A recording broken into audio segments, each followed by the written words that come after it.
बिस्मिल्लाहिर्रहमानिर्रहीम। अस्सलाम वालेकुम डियर स्टूडेंट्स। आज हम केमिस्ट्री का सबसे इम्पोर्टेंट टॉपिक पढ़ने जा रहे हैं। आज हम क्या पढ़ेंगे? Excess and limiting reagent. देखो, जिधर भी अक्सर स्टूडेंट एक्सेस और लिमिटिंग रिएजेंट के न्यूमेरिकल से अक्सर घबराते हैं ना। जब इसका क्वेश्चन आता है पेपर में ना कि एक्सेस लिमिटिंग फाइंड करो या लिमिटिंग रिएजेंट फाइंड करो, जब भी इसके न्यूमेरिकल आते हैं ना तो अक्सर स्टूडेंट इसके न्यूमेरिकल से क्या होते हैं? डर जाते हैं, घबराते हैं। मगर अब मैं आज आपको ऐसा समझाऊंगा ना कि आपने लिमिटिंग रिएजेंट को किस तरह फाइंड करना है। बहुत ही आसान। मतलब क्या है, टोटल कितने स्टेप में समझाऊंगा? 1 स्टेप, 2 स्टेप, 3 स्टेप। अगर आपने ये 3 स्टेप फार्मूला, मतलब 3 फार्मूले बताऊंगा ना, दुनिया जहां का जिस तरह भी न्यूमेरिकल आ जाए लिमिटिंग रिएजेंट से आप उसको हल कर सकते हो। मतलब आज इस लेक्चर में लिमिटिंग रिएजेंट से आपका हर कंसेप्ट क्लियर होने वाला है। मतलब लिमिटिंग रिएजेंट से कोई भी न्यूमेरिकल आपको कंफ्यूज नहीं करेगा। साथ में अच्छे फार्मूले, ट्रिक्स, सब कुछ बताऊंगा इंशाल्लाह। लिमिटिंग रिएजेंट के न्यूमेरिकल आपको बिल्कुल आज के बाद आपका फेवरेट टॉपिक ही बन जाएगा इंशाल्लाह। तो अभी स्टार्ट करते हैं ना। एक्सेस का मतलब क्या है? एक्सेस का मतलब इंग्लिश एक्सेस देखो ज्यादा। एक्सेस का मतलब क्या है? ज्यादा। उसी तरह लिमिटिंग का मतलब क्या है? लिमिट, हद, कम। तो एक्सेस रिएजेंट, लिमिटिंग रिएजेंट, इसको आप डिफाइन किस तरह करोगे? पहले हम इसको डिफाइन करते हैं, फिर हमारा मेन मकसद क्या है कि एक्सेस और लिमिटिंग रिएजेंट के न्यूमेरिकल पर आते हैं, उसके फार्मूला पर आते हैं। तो डिफाइन करना बहुत ही आसान है। लिमिटिंग रिएजेंट, लिमिटिंग रिएजेंट का मतलब क्या है? लिमिट, कम। तो लिमिटिंग रिएजेंट क्या है? The reactant that is completely consumed at the completion of reaction is called limiting reagent. देखो, कोई भी रिएक्शन हो रहा है ना, कोई भी रिएक्शन हो रहा है, अब वहां पर क्या है? रिएक्शन किस तरह होता है? हमारे पास क्या होते हैं? रिएक्टेंट्स होते हैं। रिएक्टेंट कंबाइन हो जाते हैं, क्या बनाते हैं? प्रोडक्ट। तो लिमिटिंग रिएजेंट क्या है?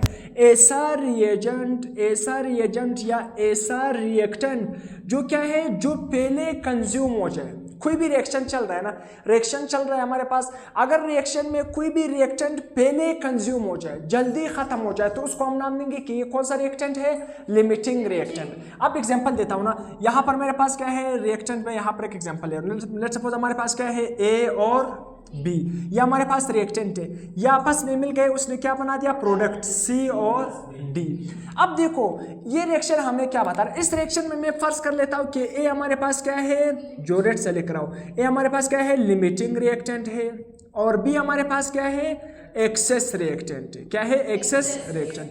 अब आपको इसके इस एग्जांपल से आपको सब कुछ क्लियर हो जाएगा। अब देखो, यहाँ पर रिएक्शन स्टार्ट हो गया। जब रिएक्शन स्टार्ट हो गया, इस रिएक्शन में हमारे पास क्या है? जो ए है वो जल्दी खत्म हो गया। देखो, रिएक्टेंट, एक ए रिएक्टेंट है, एक बी रिएक्टेंट है। तो हमारे पास जो रिएक्टेंट ए है, ये रिएक्शन स्टार्ट हो गया, तो रिएक्टेंट ए क्या हो गया? जल्दी खत्म हो गया। रिएक्टेंट ए क्या हो गया? जल्दी खत्म हो गया। तो ये क्या होगा? ये कम था। ये अगर हमारे पास रिएक्टेंट ए क्या था? 50 ग्राम था, और रिएक्टेंट बी हमारे पास कितना था? 100 ग्राम। तो जो रिएक्टेंट ए है वो कम है, हमारे पास जल्दी कंज्यूम हो जाएगा। क्या हो जाएगा? जल्दी कंज्यूम हो जाएगा, जल्दी खत्म हो जाता है। तो इस तरह रिएक्टेंट को हम नाम देते हैं लिमिटिंग रिएक्टेंट। दूसरा क्या है? एक्सेस रिएक्टेंट, ऐसा रिएक्टेंट जो रिएक्शन कंप्लीट हो जाए मगर फिर भी क्या है? अनरिएक्टेड, जो बच जाए, उसको हम क्या नाम देंगे? Access reactant. कंज्यूम का मतलब क्या है? इस्तेमाल होना। क्या है? इस्तेमाल होना। तो देखो, लिमिटिंग रिएक्टेंट ऐसा रिएक्टेंट है जो रिएक्शन में सबसे पहले कंप्लीट खत्म हो जाए, कंज्यूम हो जाए, उसको हम लिमिटिंग रिएक्टेंट। एक्सेस रिएक्टेंट क्या है? ऐसा रिएक्टेंट जो रिएक्शन कंप्लीट हो जाए मगर फिर भी बच जाए, रिएक्शन कंप्लीट होने के बाद फिर भी थोड़ा सा बच जाए, तो उसको हम क्या कहते हैं? Excess reactant. तो लिमिटिंग रिएजेंट या reactant, the reactant that is completely consumed at the completion of reaction. जब रिएक्शन कंप्लीट हो जाए तो वो कंप्लीटली क्या हो जाता है? कंज्यूम हो जाता है, इस्तेमाल हो जाता है। इस तरह रिएजेंट को हम क्या नाम देते हैं? लिमिटिंग रिएजेंट या रिएक्टेंट।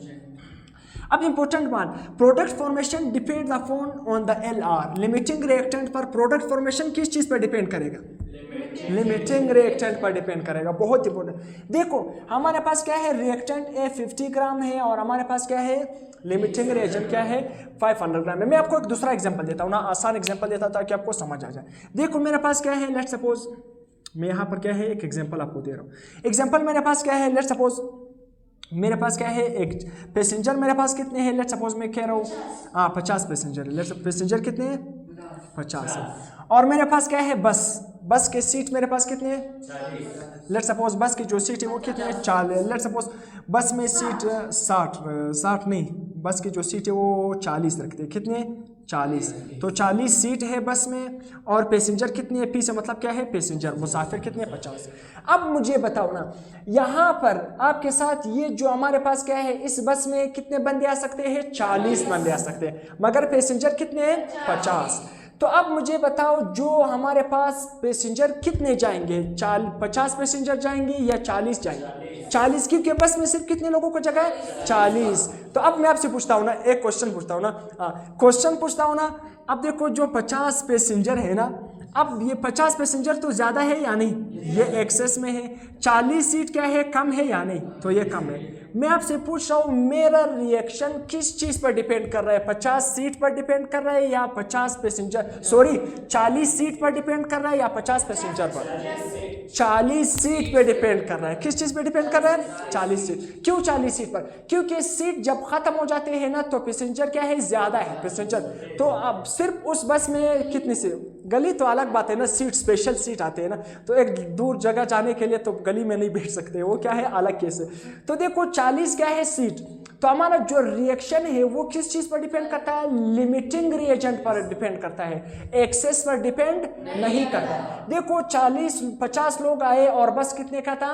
40 का था। तो सिर्फ 40 बंदे इसमें बैठ जाएंगे, बाकी 10 वैसे के वैसे रह जाएंगे। वो क्या है? वो रह जाएंगे, दूसरे बस में जाएंगे। तो हमारा क्या है? रिएक्टेंट जो हमारा प्रोडक्ट बन रहा है ना, वो किस चीज़ पर डिपेंड करेगा? Limiting reactant. किस चीज़ पर डिपेंड करेगा? Limiting reactant. यहाँ पर लिमिटिंग रिएक्टेंट सीट है ना, सीट थे या नहीं? तो सीट पर हमेशा याद रखना, जब भी प्रोडक्ट बनता है तो वो लिमिटिंग रिएजेंट पर डिपेंड करता है, जबकि एक्सेस पर डिपेंड नहीं करता। तो यहाँ पर भी देखो, जब ए हमारे पास ए जो प्रोडक्ट बन रहा है, अगर हमारे पास रिएक्टेंट ए खत्म हो जाएगा तो रिएक्शन क्या हो जाएगा? रुक जाएगा। जब रिएक्शन रुक जाएगा तो इसका भी क्या 50 ग्राम इस्तेमाल होगा, 50 ग्राम वैसे क्या हो जाएगा? रह जाएगा। तो प्रोडक्ट का फॉर्मेशन किस चीज पर डिपेंड करता है? लिमिटिंग रिएक्टेंट पर डिपेंड करता है। तो एमसीक्यूज के लिए मैंने आपको बता दिया। इसके बाद क्या है? Access reagent. एक्सेस रिएजेंट क्या है? The reactant which are in larger amount, ऐसा रिएक्टेंट जो ज्यादा अमाउंट में मौजूद होता है, जो क्या है? ज्यादा अमाउंट में मौजूद होता है। And remain unreacted at the end, जो रिएक्शन कंप्लीट हो जाता है मगर फिर भी वो क्या है? अनरिएक्टेड, वैसा ही रह जाता है, तो उसको हम क्या नाम देंगे? Access reagent. तो यहाँ तक आपको लिमिटिंग और एक्सेस का कंसेप्ट क्लियर हो गया। अब हम आते हैं उसके न्यूमेरिकल पर। पहले आपने क्या है? आइडेंटिफिकेशन ऑफ लिमिटिंग रिएजेंट, कि किधर आपने किसी भी रिएक्शन में ना, कोई भी आप इक्वेशन कर रहे हो ना, वहां पर अपने लिमिटिंग रिएजेंट को आइडेंटिफाई किस तरह करना है? बहुत ही आसान, 4 step. Right the balance chemical equation. सबसे पहला काम क्या होगा? Balance chemical equation. Second point पर क्या होगा? Convert given amounts into moles. आपने मास को या उस अमाउंट को किस में कन्वर्ट करना होगा? मोल्स में। तीसरा, डिवाइड मोल्स बाय कोफिशिएंट। अभी मैं बताऊंगा, ये कंफ्यूज नहीं होना कि कोफिशिएंट क्या है। थर्ड स्टेप में आपने उस मोल्स को किस में डिवाइड करना होगा? कोफिशिएंट पर। मोल्स को कोफिशिएंट पे डिवाइड करना होगा। फोर्थ स्टेप में जो स्मॉलेस्ट वैल्यू आपके साथ आ रहेगी वही आपका लिमिटिंग रिएक्टेंट होगा। अब आते हैं न्यूमेरिकल पर। ये चारों बातें आपको यहाँ पर समझ आएगा। देखो मैंने एक न्यूमेरिकल, अगर मैं एक न्यूमेरिकल में ये सारे फार्मूले लिख रहा हूँ ना, तो बाकी हर न्यूमेरिकल पर जिधर भी लिमिटिंग रिएक्टेंट का न्यूमेरिकल आ रहा है ना, या एक्सेस रिएक्टेंट का आ रहा है, तो अपने ये वाला फार्मूला, 3 फार्मूले अपने अप्लाई करने हैं, अपने जेन में रखने हैं। हर न्यूमेरिकल आप कर सकते हो लिमिटिंग रिएक्टेंट का और एक्सेस रिएक्टेंट। तो स्टार्ट करते हैं। क्वेश्चन नंबर 1, हमारे पास क्या है? एल्यूमिनियम है और क्लोराइड ये आपस में मिल रहे हैं, तो वो क्या बना रहे हैं? एल्यूमिनियम क्लोराइड बना रहे हैं। अब देखो क्वेश्चन में हमारे पास क्या गिवन है कि एल्यूमिनियम के कितने ग्राम गिवन है? 27, और उसी तरह क्लोराइड के कितने ग्राम गिवन है? 71 ग्राम गिवन है। अब आपसे पूछा क्या है कि फाइंड द लिमिटिंग रिएक्टेंट। पहला क्वेश्चन लिमिटिंग रिएक्टेंट बताओ। दूसरा मास ऑफ द प्रोडक्ट, मतलब ये जो प्रोडक्ट बन रहा है वो उसका मास कितना बन रहा है। तो स्टार्ट करते हैं। सबसे पहला स्टेप हमने क्या करना होगा? मोल्स को फाइंड करने होंगे। पहला स्टेप में हमारा क्या होगा, मोल्स। हर लिमिटिंग रिएक्शन आ जाए, क्वेश्चन आ जाए लिमिटिंग रिएक्शन का, तो पहला स्टेप आपका क्या होगा, मोल्स। जिस भी बुक से हो, मतलब जो भी KPK book, Sindh book, Punjab book, Balochistan book, जिस भी बुक का हो ना, तो अगर लिमिटिंग रिएक्शन का क्वेश्चन आ जाए तो पहला स्टेप आपका क्या करना होगा, मोल्स। अगर मोल्स गिवन होते तो फिर आप मोल्स फाइंड नहीं करते। कुछ क्वेश्चन में हमें मोल्स डायरेक्ट गिवन होते हैं तो हमें मोल्स फाइंड करने की जरूरत नहीं होती, मगर अक्सर में मोल्स गिवन नहीं होते। तो देखो सबसे पहले हमने एल्यूमिनियम्स के मोल फाइंड करने हैं, फिर क्लोराइड के मोल्स फाइंड करने। तो एल्यूमिनियम्स के मोल्स ऑफ एल्यूमिनियम बहुत ही आसान। हमारे पास मास, मोल्स का फार्मूला तो पता है ना, मोल्स का फार्मूला हमारे पास क्या है, mass in gram divided by molar mass, mass divided by molar mass, molar mass. तो मास हमारे पास एल्यूमिनियम का कितना है, 27, और एल्यूमिनियम का मोलर मास क्या होता है, 27, डिवाइड करोगे मोल कितने आएंगे, 1। अब उसी तरह मोल्स ऑफ क्लोरीन, उसी तरह क्लोरीन के मोल्स आप फाइंड करोगे। क्लोरीन का हमारे पास क्या है, मास कितना है, 71। अब यहाँ पर देखो क्लोरीन कितने हैं हमारे पास, 2। एक क्लोरीन का मोलर मास कितना होता है, 35.5। तो 2 के कितने बन जाएंगे, 71। तो 71 डिवाइडेड बाय 71 क्या बन जाएगा, 1। हमारे पास क्लोरीन के भी मोल्स फाइंड हो गए और एल्यूमिनियम के भी फाइंड हो गए। पहला स्टेप समझ आ गया। यहाँ पर मैं थोड़ा सा आपको एक और चीज बताता हूँ। हमारा पहला स्टेप कंप्लीट हो गया, मगर आपकी इंफॉर्मेशन के लिए देखो यहाँ पर ये जो 2 लिखा है, इसको हम क्या नाम देते हैं, कोफिशिएंट। ये कोफिशिएंट आपने मोलर मास में इस्तेमाल नहीं करना है, ये कोफिशिएंट मोलर मास में इस्तेमाल नहीं करना है, सही है। यहाँ पर ये जो सबस्क्रिप्ट में जो लिखा है वही मोलर मास में इस्तेमाल होगा, बाकी ये कोफिशिएंट आपने मोलर मास में इस्तेमाल नहीं करना है। तो समझ आ गया। देखो यहाँ पर एल्यूमिनियम के नीचे कुछ लिखा है नहीं, तो इसका मतलब 1 एल्यूमिनियम है। क्लोरीन के नीचे 2 लिखा है तो इसका मतलब 2 क्लोरीन, तो 2 क्लोरीन का मोलर मास जमा करोगे क्या आ जाएगा, 71। अब आते हैं दूसरा स्टेप 2। स्टेप 2 में आपने क्या करना होगा, मोल्स को कोफिशिएंट पे डिवाइड करना होगा। मोल्स को किस पे डिवाइड करना होगा, कोफिशिएंट पे। हर क्वेश्चन में आपने इसी तरह करना है। Step 2 moles divided by coefficient. अब देखो मोल, सबसे पहले एल्यूमिनियम के मोल्स कितने हैं, 1 डिवाइडेड बाय एल्यूमिनियम का कोफिशिएंट। देखो ये जो हमारे पास आता है ये कोफिशिएंट होता है, तो एल्यूमिनियम के मोल्स कितने हैं, 1 डिवाइडेड बाय कोफिशिएंट क्या है, 2। तो 1 को 2 से डिवाइड करोगे क्या है, 0.5 मोल।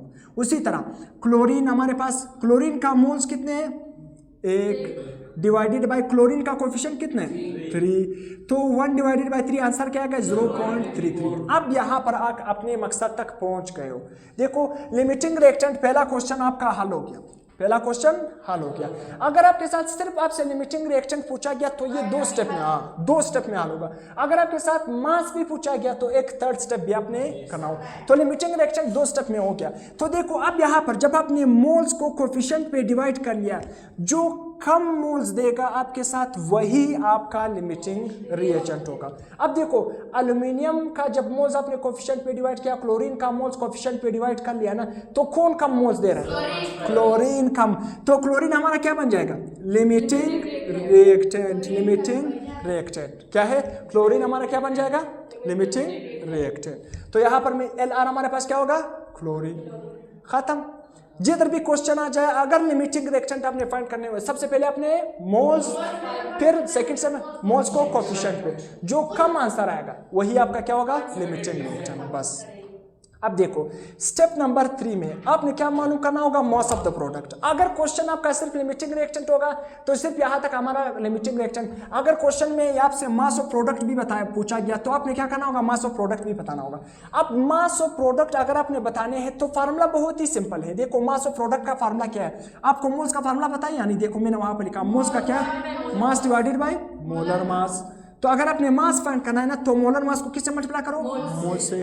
तो अब यहाँ पर हमारे पास मोल्स गिवन तो नहीं है। देखो प्रोडक्ट के मोल्स हमें पता नहीं है, प्रोडक्ट के मोल्स हमें पता नहीं है। अब आपको अभी समझाता हूँ। देखो मोल्स ऑफ द प्रोडक्ट, जब भी आपके साथ मास ऑफ प्रोडक्ट पूछा गया ना तो सबसे पहले अपने प्रोडक्ट के मोल्स निकालना, ये अपने जेहन में बिठा देने ना कि लिमिटिंग रिएक्शन का जब क्वेश्चन आ जाए ना, अगर आपसे पूछा गया लिमिटिंग रिएक्शन बताओ तो ये 2 स्टेप में हल हो जाएगा या 1 स्टेप में भी हो सकता है। अगर मोल्स डायरेक्ट गिवन थे ना तो फिर आपका ये पहला स्टेप करने की जरूरत है ही नहीं, आप डायरेक्ट मोल्स को किस पे डिवाइड करो, कोफिशिएंट पे। ये बात समझ आ गई यानी, अगर आपको देखो मास गिवन नहीं थे, डायरेक्ट मोल्स गिवन थे, अगर डायरेक्ट मोल्स गिवन थे तो आपने स्टेप 1 करना ही नहीं है। देखो स्टेप 1 क्योंकि पहले से ही गिवन है ना, अगर आपको पहले से मोल्स बताए गए तो आपने फिर सिर्फ क्या करना होगा, हाँ मोल्स को कोएफिशिएंट में डिवाइड करना है, जो कम आएगा वही लिमिटिंग रिएक्शन। दूसरा, अगर आपसे पूछा गया प्रोडक्ट का मास भी बताओ, तो प्रोडक्ट का मास बताने से पहले सबसे पहले आपने प्रोडक्ट के मोल्स मालूम करने हैं, फिर प्रोडक्ट का मास बताना है। तो स्टेप 2 में क्या है, स्टेप 3 में प्रोडक्ट का मास जब आपने बताना होगा तो एक चीज आपने ज़हन में रखना है, ये मोल्स तो अलग है, ये क्या है अलग है, इससे हमने लिमिटिंग रिएजेंट फाइंड किया। अभी हमारा प्रोडक्ट का काम है, प्रोडक्ट ये है, तो प्रोडक्ट का जब भी आपके साथ प्रोडक्ट का मास आपने मालूम करना है तो दो बातें ज़हन में रखने हैं। प्रोडक्ट का मास पूछा गया ना तो सिंपल आपने सबसे पहले प्रोडक्ट के मोल्स फाइंड करने हैं। जब मोल्स आ जाएगा तो प्रोडक्ट का मास बहुत ही आसान, समझ आ गया। तो प्रोडक्ट के मास को मालूम करने के लिए दो बातें, सबसे पहले अपने मोल्स फाइंड करने होंगे, फिर उसके बाद उसका आपने क्या करना है, मास फाइंड करना है। तो प्रोडक्ट का मोल्स फाइंड करने के लिए कोई उधर उधर का रूल नहीं, एक फार्मूला है, जिधर भी आपके पास आ जाए वही फार्मूला आपने याद रखना है। फार्मूला क्या है, moles of LR limiting reactant के moles multiply by coefficient of product divided by coefficient of limiting reactant. Simple formula है या नहीं, अभी बताता हूँ, समझाता भी हूँ कि जब भी आपने मोल्स ऑफ प्रोडक्ट फाइंड करने हैं तो क्या करना होगा, moles of limiting reactant multiply by coefficient of product divided by coefficient of limiting reactant. ये फार्मूला अपने ज़हन में याद रखना है। जिधर भी लिमिटिंग रिएक्टेंट का क्वेश्चन आ जाए ना, आपसे लिमिटिंग रिएक्टेंट पूछा हो तो ये 2 स्टेप में होगा या 1 स्टेप में। अगर उसी लिमिटिंग रिएक्टेंट के क्वेश्चन में आपसे प्रोडक्ट का मास भी पूछा गया तो प्रोडक्ट का मास को मालूम करने के लिए पहले मोल्स को ये फार्मूले से आप फाइंड करोगे, बाद में उसका क्या फाइंड करोगे, मास। अब आते हैं इस फार्मूले को इस्तेमाल करते हैं, इस फार्मूले से मोल्स ऑफ प्रोडक्ट फाइंड करते हैं। तो मोल्स ऑफ प्रोडक्ट किस तरह फाइंड करेंगे, मैंने आपको बताया ना, लिमिटिंग रिएक्टेंट वही हमारे पास, लिमिटिंग रिएक्टेंट ही डिसाइड करता है कि कितना प्रोडक्ट बनेंगे ना। लिमिटिंग रिएक्टेंट मैंने आपको बताया ना कि प्रोडक्ट का फॉर्मेशन किस चीज पर डिपेंड करता है, लिमिटिंग रिएक्टेंट। तो यहाँ पर भी अगर हमारे पास क्या है, लिमिटिंग रिएक्टेंट क्लोरीन था या एल्यूमिनियम, क्लोरीन था, तो अब यहाँ पर हम किस चीज का मुआवजा करेंगे, क्लोरीन का, लिमिटिंग रिएजेंट का और प्रोडक्ट का। तो ये हमारे पास एक्सेस रिएजेंट है, एल्यूमिनियम क्या है, एक्सेस रिएजेंट है, उसका मोल ज्यादा आ रहे थे तो वो एक्सेस में है, तो एल्यूमिनियम हमारे पास क्या होगा, एक्सेस में। अब यहाँ पर मुआवजा किसका होगा, क्लोरीन और प्रोडक्ट का, लिमिटिंग रिएजेंट का और प्रोडक्ट का। तो यहाँ पर हम देखते हैं लिमिटिंग रिएक्टेंट हमारे पास क्या है, देखो कोएफिशिएंट क्या लिखा है उसके सामने 3Cl2 और प्रोडक्ट के साथ क्या लिखा है 2AlCl3। अब देखो मोल्स, तो मैंने प्रोडक्ट के मोल्स फाइंड करने, तो देखो simple, moles of the limiting reagent हमारे पास कितने होंगे, 1। देखो मोल्स ऑफ लिमिटिंग रिएजेंट हमारे पास क्लोरीन है या नहीं, उसके मोल्स कितने हैं, 1। देखो ये मोल्स और कोएफिशिएंट, ये वाले मोल्स आपने ये वाले इस्तेमाल नहीं करने, प्रोडक्ट का मास फाइंड करने के लिए ये जो जेन्युइन मोल्स है यहाँ पर जो आपने फाइंड किए वही आपने इस्तेमाल करने हैं, ये वाले आपने इस्तेमाल करने हैं, ये वाले इस्तेमाल नहीं करने, सही। तो देखो मोल्स अगर आपने फाइंड करने हैं प्रोडक्ट का तो simple, moles of limiting reactant कितना है हमारे पास, लिमिटिंग रिएक्टेंट के मोल्स 1 मैंने लिख लिया। फिर कोएफिशिएंट ऑफ प्रोडक्ट, देखो कोएफिशिएंट ऑफ प्रोडक्ट क्या है मेरे पास 2, तो मैंने लिख लिया coefficient of product. Coefficient of limiting reactant 3, तो मैंने लिख लिया 3। 2 डिवाइडेड बाय 3 को 1 से मल्टीप्लाई करोगे आंसर क्या आएगा, 0.66। ये हमारे पास किसके मोल्स आ गए, मोल्स ऑफ प्रोडक्ट, प्रोडक्ट के मोल्स आ गए। अब आपने क्या करना होगा, मास ऑफ प्रोडक्ट को मालूम करना। तो मास ऑफ प्रोडक्ट किस तरह फाइंड करोगे, सिंपल, मोल्स को किससे मल्टीप्लाई करो, मोलर मास, आपके साथ मास आएगा। तो mass is equal to, moles हमारे पास कितने हैं प्रोडक्ट के 0.66 और मोलर मास क्या है प्रोडक्ट का। अगर आप एल्यूमिनियम का और 3 क्लोरीन का, एक एल्यूमिनियम का कितना है 27 प्लस 3 क्लोरीन का कितना होगा 35.5 को 3 से ज़रब कर दो, तो इसको फिर जमा करोगे आंसर क्या आएगा 133.5। इन दोनों को मल्टीप्लाई करोगे आंसर क्या आएगा 89 ग्राम। तो प्रोडक्ट का मास भी हमने फाइंड कर लिया, लिमिटिंग रिएक्टेंट भी बता दिया, एक्सेस रिएक्टेंट भी हमने मुफ्त में बता दिया। तो समझ आ गया या नहीं। जिधर भी लिमिटिंग रिएक्टेंट का क्वेश्चन आ जाएगा तो 2 स्टेप में लिमिटिंग रिएजेंट बता सकते हो, उसी तरह एक्सेस रिएजेंट भी बता सकते हो। देखो, और तीसरे स्टेप में अगर आपसे मास ऑफ प्रोडक्ट पूछा गया तो मास ऑफ प्रोडक्ट अगर पूछा गया ना, सबसे पहले आपने उसके मोल्स बताने हैं, तो मोल्स को फाइंड करने के लिए ये फार्मूला सही है, और बाद में आपने क्या करना है उस लिमिटिंग रिएजेंट का मास को फाइंड करना है। देखो मोल जब आपने फाइंड करने हैं ना प्रोडक्ट के, तो वहां पर हमेशा किसके मोल्स यूज होंगे, लिमिटिंग रिएजेंट। देखो लिमिटिंग रिएजेंट और प्रोडक्ट का मुआवजा होगा। तो यहाँ तक। इसके बाद हम नेक्स्ट क्वेश्चन पढ़ेंगे कुछ और नेक्स्ट भी, इसके बाद क्या करेंगे, इसके प्रैक्टिस करेंगे।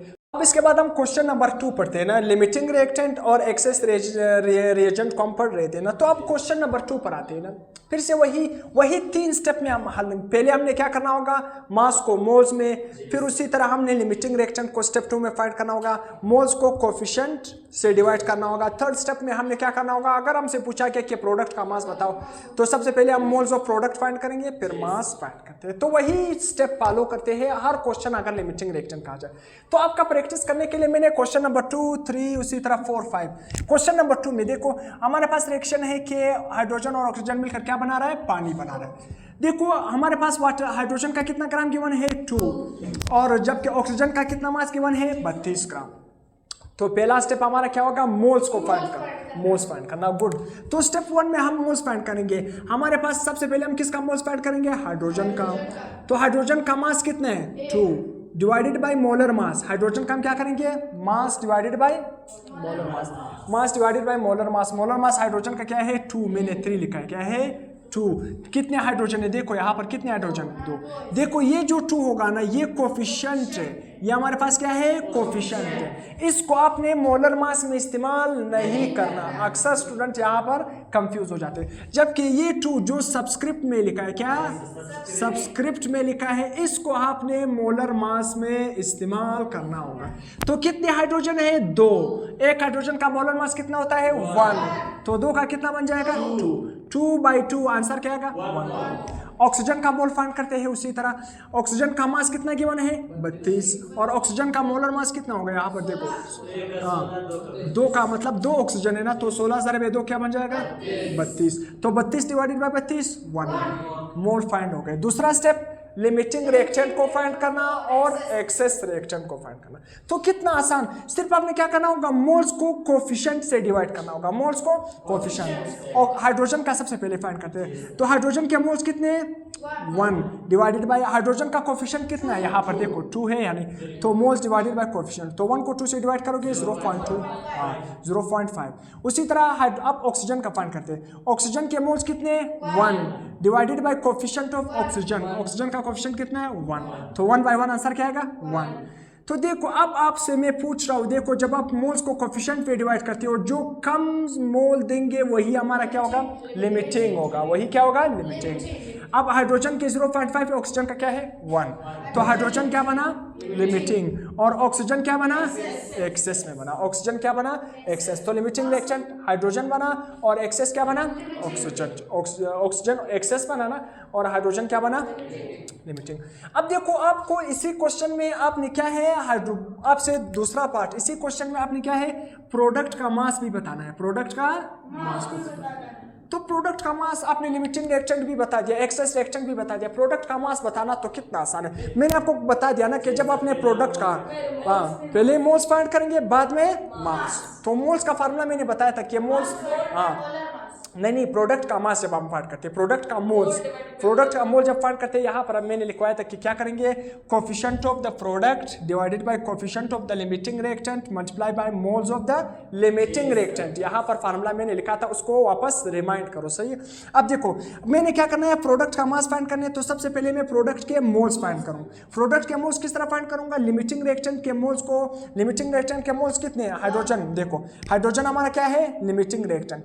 तो देखो ये जो कोफिशिएंट, ये जो हमारे पास हमने मोल्स को कोफिशिएंट पे डिवाइड किया, इसको आपने इस्तेमाल नहीं करना है। यहाँ पर हमने कौन सा मोल इस्तेमाल करना होगा, ये जो जनरल हमारे पास मोल्स आए थे। देखो लिमिटिंग रिएक्टेंट क्या है, हाइड्रोजन, हाइड्रोजन के मोल्स कितने हैं, 1। तो 1 मल्टीप्लाई बाय, देखो कोफिशिएंट ऑफ द प्रोडक्ट हम ऊपर लिखेंगे, प्रोडक्ट का कोफिशिएंट क्या है, 2 divided by coefficient of the limiting reactant. Limiting reactant क्या है, हाइड्रोजन है या नहीं, तो लिमिटिंग रिएक्टेंट का कोफिशिएंट क्या है, 2।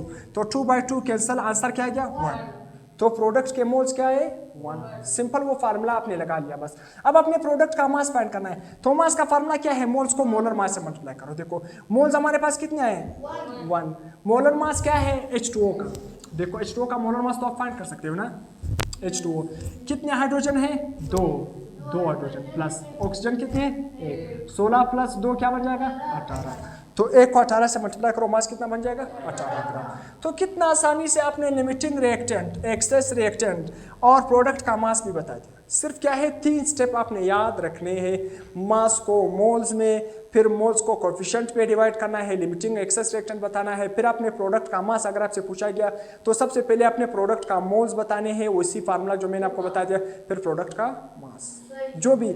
अब देखो क्वेश्चन नंबर 3 और क्वेश्चन नंबर 4 बहुत ही सिंपल है। हमारे पास कार्बन मोनोऑक्साइड और ऑक्सीजन आपस में मिलकर कार्बन डाइऑक्साइड बना रहे हैं। अब हमारे पास क्या है, कार्बन मोनोऑक्साइड के 8 मोल्स गिवन है और ऑक्सीजन के कितने मोल गिवन है 3। क्वेश्चन में क्या पूछा गया, क्या बताओ, लिमिटिंग रिएक्टेंट बताओ और साथ में एक्सेस रिएक्टेंट बताओ।